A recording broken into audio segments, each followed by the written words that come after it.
It is 2 a.m. You should be asleep, you have work tomorrow, you have things to do. Your body is exhausted, but your brain has other plans. It is replaying a conversation you had 3 days ago, analyzing the exact tone of voice someone used when they said fine, wondering if that text you sent came across wrong. Rehearsing arguments for situations that haven't happened and probably never will. Running 17 different versions of a decision you already made, looking for the one version where you made a mistake. You are not solving anything, you know you are not solving anything. And yet you cannot stop. This is not anxiety in the clinical sense. This is not a character flaw. This is not you being dramatic or weak or incapable of handling normal life. This is overthinking. And if it sounds familiar, if you just heard your own 2 a.m. described out loud, then this video is about you. Not the surface version of you that functions and gets things done and looks completely fine from the outside. The version of you that lives inside your own head. The one that never fully turns off, the one that is always running. Today, we are going to talk about what is actually happening in there. The neuroscience, the psychology, the real reasons why some people's brains simply will not let them rest. And by the end, I promise, you are going to understand yourself in a way that changes something.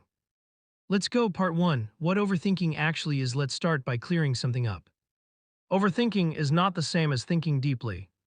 Deep thinkers analyze problems, consider multiple perspectives, and arrive at better decisions because of their thorough processing.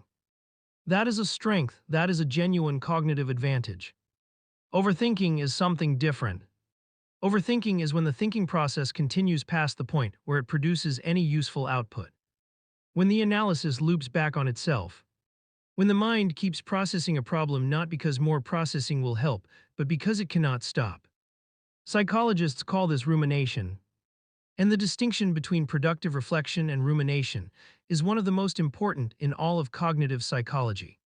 Productive reflection: I made a mistake in that meeting, what can I learn from it?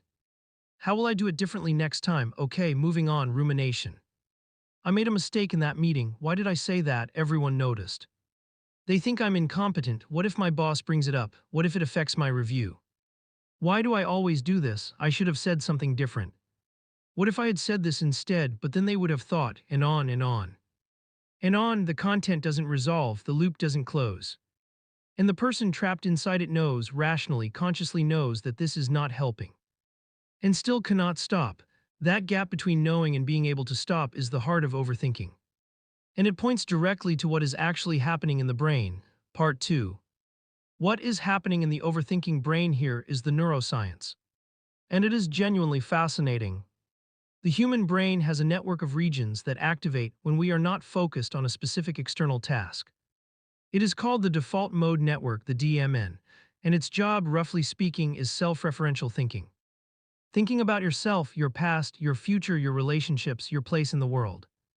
In most people, the DMN activates when the brain is at rest and deactivates when focused attention is required. In overthinkers, research shows something different. The default mode network is overactive. It activates more intensely, more frequently. And critically, it has difficulty deactivating even when focused attention is needed. The self-referential processing that should quiet down when you turn your attention outward keeps running in the background. This is why overthinkers struggle to be present, why they are physically in a conversation but mentally somewhere else. Why they can be watching a movie, eating dinner, or lying in bed supposedly resting, and their internal processing never actually stops. Their default mode is not default, it is the dominant mode, running almost constantly, using enormous amounts of cognitive and emotional energy. And paired with this overactive DMN, research consistently shows another feature in overthinkers. Heightened activity in the amygdala, the brain's threat detection center.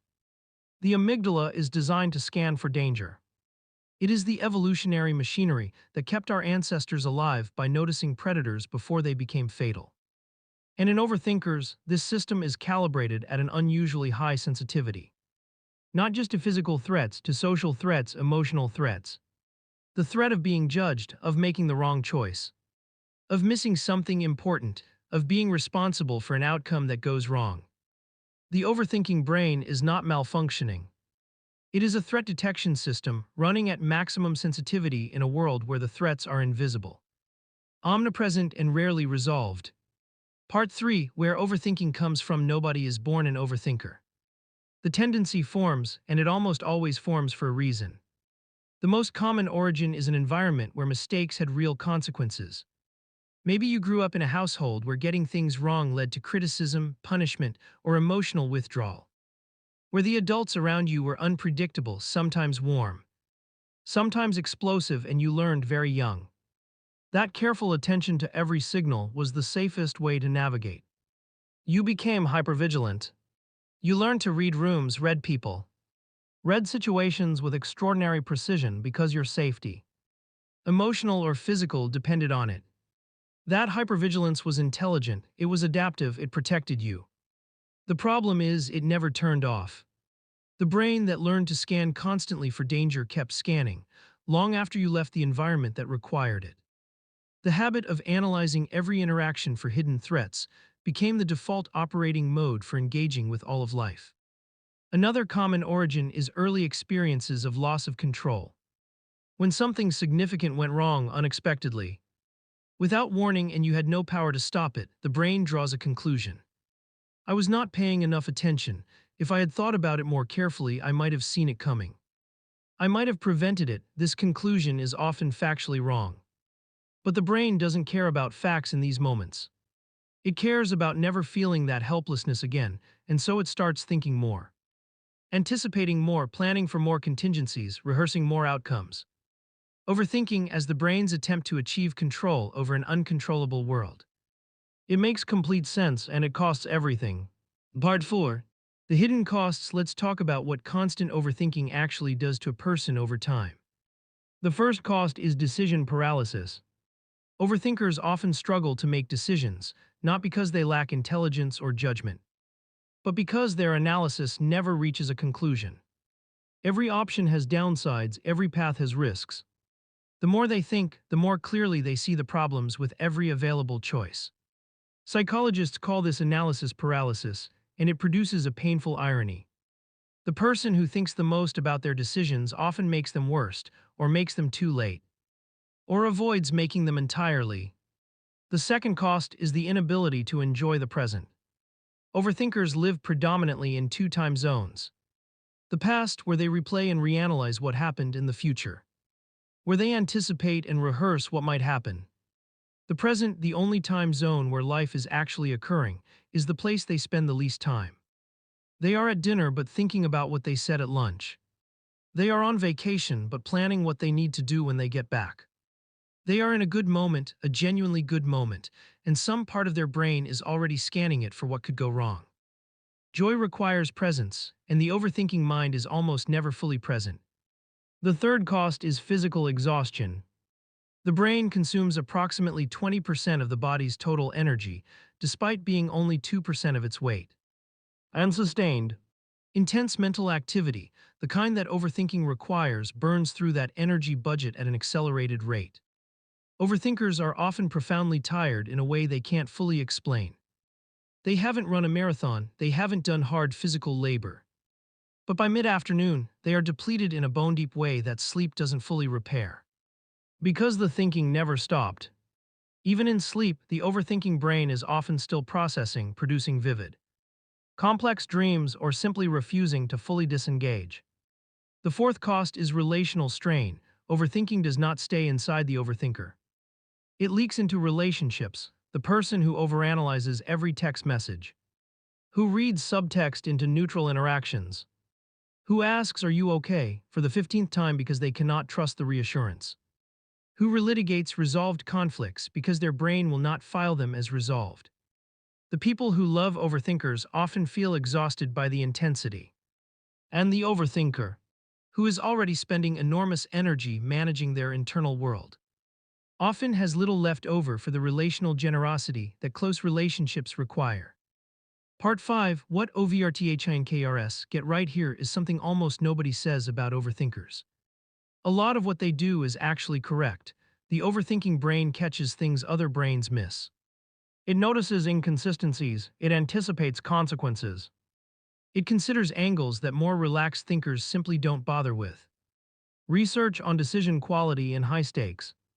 complex environments, medical diagnosis, financial risk assessment. Strategic planning consistently shows that people who engage in thorough, multi-perspective analysis make better decisions than people who rely on quick intuition. The problem isn't the depth of the overthinking brain's processing. The problem is the inability to turn it off when the situation doesn't require it. When a decision is genuinely complex and high stakes, the overthinking brain is an asset. It is doing exactly what the situation requires. When the decision is low stakes, or when the analysis has already produced the best available answer, the overthinking brain keeps going anyway. It cannot distinguish between the situations that deserve exhaustive analysis and the ones that don't. That distinction, knowing when to think deeply and when to stop, is the skill that overthinkers need to develop. Not to think less, but to think with more intentional control over when the processing starts and when it stops. Part 6: How to work with an overthinking mind. Let's make this practical. The goal is not to become someone who doesn't think deeply. That person would lose the genuine advantages that come with the overthinking mind. The goal is to develop a different relationship with the thinking, to be the one driving it rather than being driven by it. The first practice is scheduled worry time. This sounds counterintuitive, but the research on it is solid. Set aside a specific limited time each day, 15 to 30 minutes, designated for overthinking. When a ruminative thought arises outside that window, you don't suppress it. You note it and defer it. I'll think about that at 6 p.m. What this does is give the overthinking brain what it needs: dedicated processing time, while containing it within boundaries. Over time, the brain begins to trust that the thoughts will get attention, and the intrusive rumination outside the scheduled window starts to decrease. The second practice is the completion question. When you notice yourself in a ruminative loop, ask one question: is there any action I can take right now that would actually improve this situation? If yes, take the action. If no, that is your signal that you are in rumination, not problem solving. Rumination produces the feeling of doing something useful without the actual utility. Naming it clearly, this is rumination, this is not helping, creates a small but real moment of cognitive distance. And that distance is the beginning of choice. The third practice is body interruption. The overthinking mind lives in abstraction. It can sustain rumination indefinitely in an environment of stillness and quiet. Physical movement interrupts the loop at the neurological level. Not because exercise is generally healthy, though it is, but because intense physical activity shifts blood flow and neural resources away from the default mode network and toward motor and sensory processing. A brisk walk, a cold shower, 5 minutes of intense exercise. These are not distractions from the problem. They are neurological resets that give the overactive thinking mind a brief, genuine reprieve. The fourth practice is the written externalization. Put the loop on paper. Write down as completely as possible everything the overthinking mind is currently processing. Every fear, every scenario, every unanswered question. What happens when you externalize is that the contents of the loop become visible, and visible things can be evaluated. In the mind, the loop feels infinite. On paper, it has a shape, it has an end. And very often, when you read back what you've written, the catastrophic weight of it becomes something smaller. Something workable. Outro: here is the truth about people who overthink everything. Their minds are not broken, they are not weak, they are not making a choice to suffer. They are running sophisticated, powerful cognitive machinery that was built or shaped by experience to never miss a threat. Never make an unexamined mistake, never be caught unprepared. That machinery has real costs: the exhaustion, the paralysis, the inability to rest. The relationship strained by intensity that never fully powers down. But it also has real gifts: the depth of perception, the quality of analysis, the ability to see what others miss, the care, because overthinking is often at its root a form of caring. About getting things right, about the people involved. About not causing harm through carelessness. The overthinking mind is not a mind that needs to be fixed. It is a mind that needs to learn when to run at full capacity and when to trust that it has done enough. You have thought about this enough. Whatever it is that is looping in your mind right now, you have already thought about it enough. You are allowed to put it down, not forever, just for tonight. If this video described your 2 a.m., share it with someone else who needs to hear this. Leave a comment below. What do you overthink most? I read every single one. Subscribe for new psychology content every week. Until next time, give your mind a rest. It has earned one.